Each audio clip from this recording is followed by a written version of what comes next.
tangan ya guys. Sebelum kita makan kita berdoa dulu ya guys.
Ini sambal tomatnya rasa manis banget guys.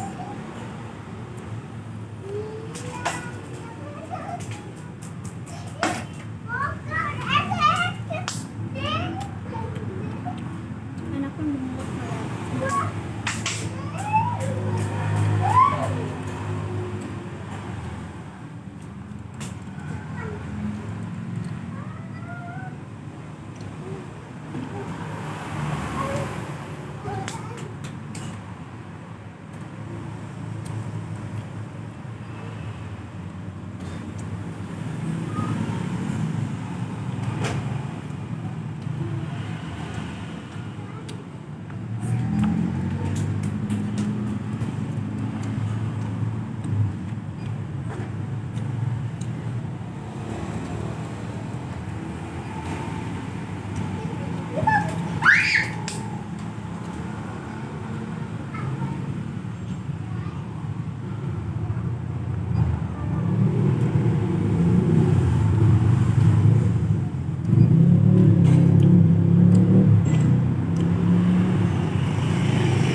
ربنا فاغفر لنا ذنوبنا وكفر عنا سيئاتنا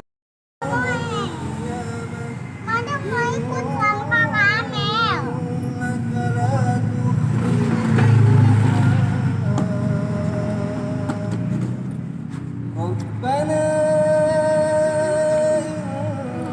إننا سمعنا مناديا آمنوا بربكم Guys, فآمنا jadi segini dulu video aku. Jangan lupa ربنا like, فاغفر لنا subscribe, dan ذنوبنا وكفر notifikasinya ya guys. Dan loncengnya ya guys. Bye bye. Assalamualaikum. iklannya jangan skip ya guys, jam tontonan nanti nggak masuk. Bye bye, assalamualaikum.